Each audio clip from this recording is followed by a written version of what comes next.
The year is 1260. For decades, the Mongols have been an unstoppable force of nature.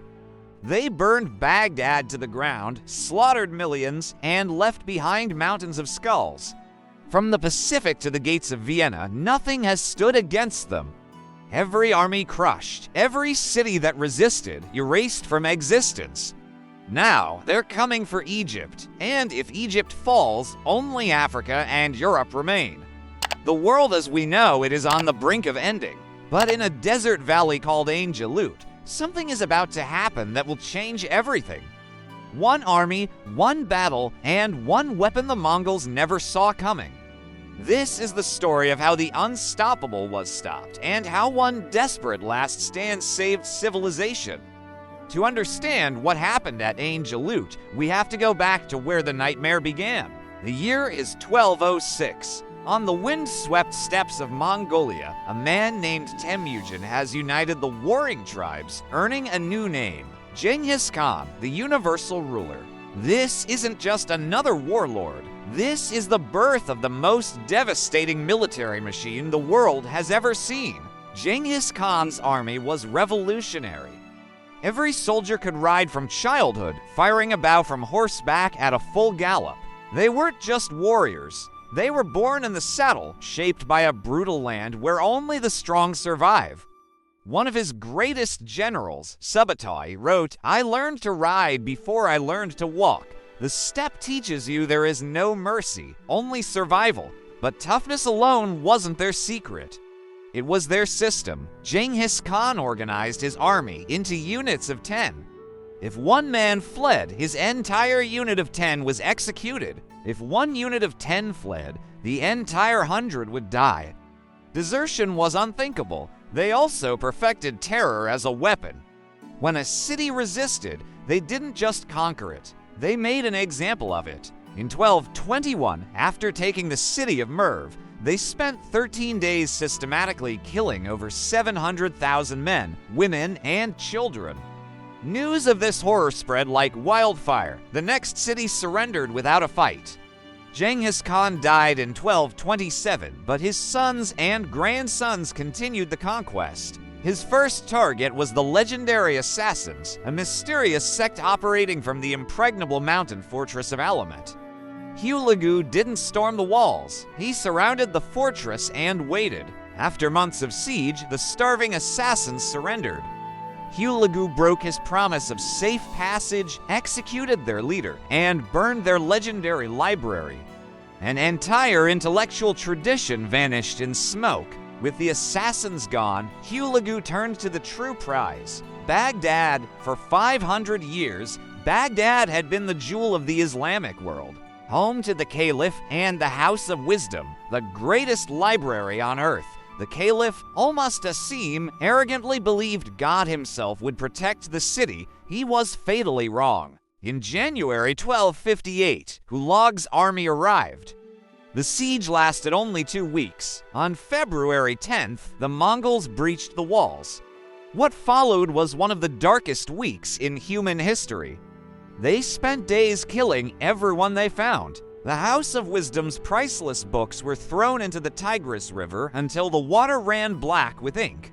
The Caliph was captured, sewn into a carpet, and trampled to death by horses. The Abbasid Caliphate, after 500 years, was over. The Mongol tide now stretched to Syria. Only one power remained: the Mamluk Sultanate of Egypt. The Mamluks were unique. The word Mamluk means slave. They were boys, captured or bought from the steppes, brought to Egypt, and raised to be the most elite warriors on the planet. They trained relentlessly, and through pure skill, they could rise from slavery to become generals, governors, even sultans. It was a meritocracy forged in blood. In 1260, Hulagu sent envoys to the Mamluk Sultan, Qutuz, with a chilling demand: submit or be destroyed. Qutuz's response was decisive. He executed the Mongol envoys and hung their heads on the city gates of Cairo. There would be no submission. There would be war. Leading the Mamluk vanguard was a man who would become a legend: Baybars. Ironically, Baybars was born on the steppes and captured by Mongol raiders as a boy. Sold into slavery, he rose through the Mamluk ranks to become their most brilliant commander. He knew Mongol tactics inside and out. He was their mirror image.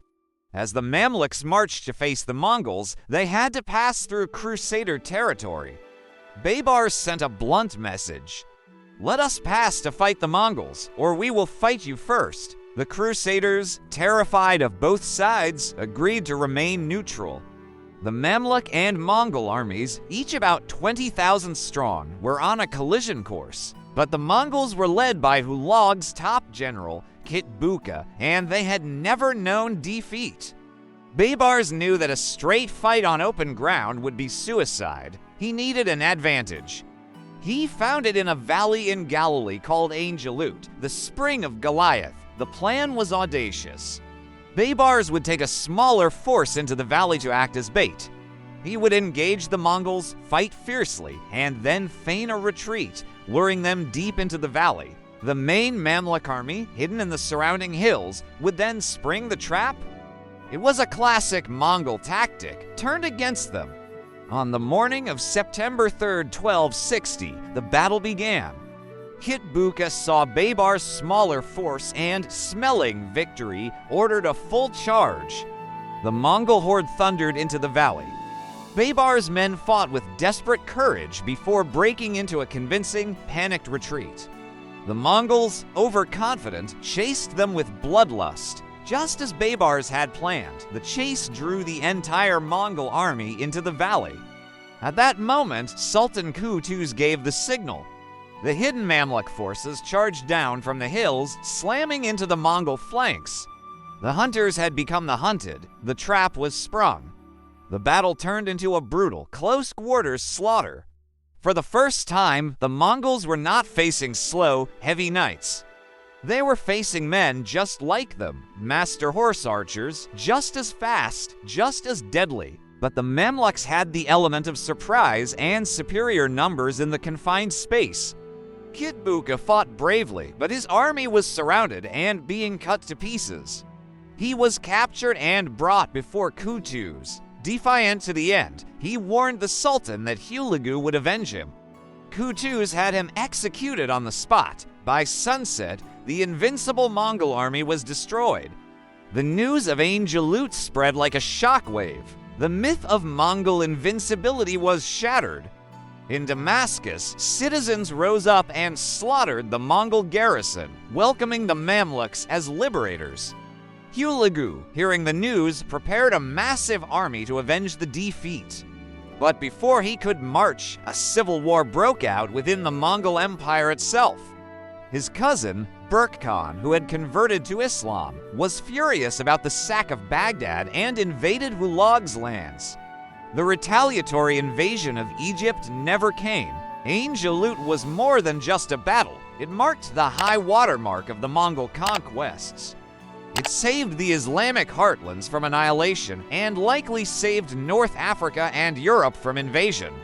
It was a victory won by a slave army, led by a former slave who used the enemy's own tactics against them. It proved that no empire is forever, no army is invincible, and that sometimes, against all odds, David can still beat Goliath. Thanks for watching. If you found this story as incredible as I did, make sure to hit that like button, subscribe, and ring the bell so you don't miss our next dive into history. See you next time.